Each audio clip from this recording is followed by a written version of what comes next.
தமிழக அரசியல் தளம் தற்போது ஒரு மாபெரும் வரலாற்று சிறப்புமிக்க மாற்றத்தை நோக்கி அதிவேகமாக நடந்து கொண்டிருக்கிறது. தமிழகத்தில் உதயமாகியிருக்கும் தமிழக வெற்றிக் கழகம் என்ற ஆட்சிப்பிடத்திற்கு எதிர் நேராக ஒரு மாற்று சக்தியை உருவாக்கினால் தற்போது ஆட்சிப்பிடத்தில் இருக்கும் தாவேகா தனது வலிமைக்குரிய ஆட்சியை அலங்கரிக்கும், இல்லையென்றால் தனக்கு எதிராக பிரதான எதிர்க்கட்சிகள் இல்லை என்ற நிலையில் தன்னுடைய நிலைப்பாட்டை மாற்றிக்கொள்ளுமா என்ற அச்ச உணர்வுகளும் அரசியல் நோக்கர்களால் உற்று பார்க்கும் நிலையில் அதற்கு புதிய அவதார புருஷனாக இரண்டு முக்கிய ஆளுமைகள் அரசியல் களத்தில் மீண்டும் கால் பதிக்கப் போகிறார்கள், வேறு விஸ்வரூப ரூபத்தில் என்பதாக பேசப்பட்டு வருகிறது. அதை பற்றி இப்பொழுது பார்ப்போம். தமிழக முதலமைச்சர் விஜய் தலைமையிலான புதிய அரசு அமைந்ததைத் தொடர்ந்து தமிழகத்தை இதுவரை ஆட்டி படைத்து வந்த பாரம்பரிய திராவிட கட்சிகள் தங்கள் அரசியல் செல்வாக்கை முற்றிலுமாக இழந்து நிற்கிறது. தங்களின் வாரிசு அரசியல்களாலும் ஊழல் மலிந்த நிர்வாகத்தினாலும் ஒட்டுமொத்த தமிழக மக்களையும் வஞ்சித்த திராவிட கூட்டணிகளால் இனி எந்த காலத்திலும் முதல்வர் விஜயின் அசைக்க முடியாத மக்கள் செல்வாக்கை வீழ்த்தவே முடியாது என்ற நிதர்சனமான உண்மைக்களம் தற்போது எதிரொலிக்க தொடங்கியுள்ளது.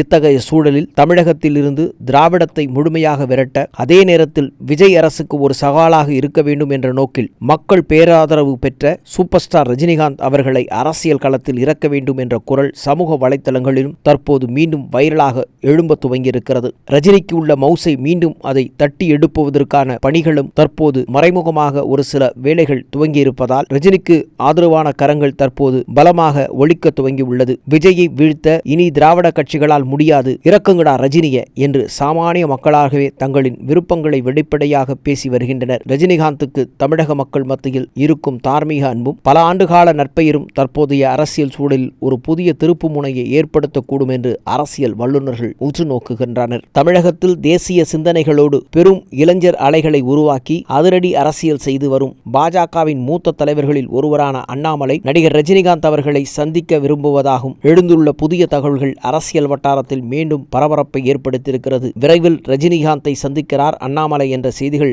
ஊடகங்களிலே தொடர்க்க செய்திகளாய் தொடர்ந்து வந்து கொண்டும் இருக்கிறது. தமிழகத்தில் அடுத்த கட்ட அரசியல்களுக்கான அது அடித்தளமாகவும் பார்க்கப்படுகிறது. இந்த சூழலை உற்று நோக்கும் பொழுது பொதுமக்களும் அரசியல் விமர்சகர்களும் ரஜினியும் அண்ணாமலையும் இணைந்து ஒரு புதிய அரசியல் சக்தியாக உருவெடுப்பதற்கான சாத்தியக்கூறுகள் அரங்கேறி வருவதாகவும் விரைவில் இதற்கான பகிரங்கமான அறிவிப்புகள் நிச்சயம் வெளியாகும் என்றும் எதிர்பார்க்கப்பட்டு வருகிறது. மக்கள் ஆதரவு பெற்ற ஆன்மீக சிந்தனையாளராக விளங்கி வரும் ரஜினிகாந்தும் அதிரடி அரசியலை செய்யும் இளம் தலைவர் அண்ணாமலையும் கைகோர்த்தால் நிச்சயம் தமிழக அரசியல் வரலாற்றில் ஒரு புதிய இருதுருவ அரசியலை உருவாக்கும் என்பதில் மாற்று கருத்திற்கு இடமில்லை. நடந்து முடிந்த தேர்தல் முடிவுகளின் பிறகு திராவிட கட்சிகள் தங்கள் நிலைப்பாட்டைகளை உறுதி செய்து கொள்ளவும் தங்கள் நிலைகளை ஓங்கி ஒழிப்பதற்கும் இல்லாத சூழலில் ஒரு மாற்று அரசியல் களம் காலத்தின் கட்டாயம் என பலரும் எதிர்பார்த்து நிற்கின்ற நிலையில் அரசியல் களத்தில் நேர்மையான தூய்மையான நிர்வாகத்தை விரும்பும் பொதுமக்கள் இவர்கள் ரஜினிகாந்தும் அண்ணாமலை இவர்கள் இருவரும் சேர்ந்தால் எப்படி இருக்கும் என்று தங்களின் கருத்துகளையும் மிக ஆவலுடன் பகிர்ந்து வருகின்றனர்.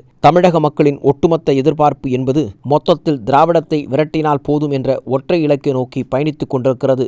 மக்களிடையே பேராதரவை பெற்று அசைக்க முடியாத கோட்டையாக விளங்கும் முதலமைச்சர் விஜயின் தூய்மையான அரசியல் ஆட்டத்திற்கு இணையாக ரஜினி மற்றும் அண்ணாமலையின் புதிய அரசியல் நகர்வுகள் அமைந்தால் தமிழகத்தில் ஊழலற்ற வளர்ச்சி பாதைக்கு இட்டு செல்லும் என்பதே பொதுமக்கள் அனைவரின் விருப்பமாகவும் இருக்கிறது. ஒரு நல்ல ஆளுமைக்கின் அடையாளம் தன்னை எதிர்க்கும் ஆளுமையும் நல்ல ஆளுமையாக அடையாளம் காட்டுவதுதான் என்பதே நிதர்சனமான உண்மை.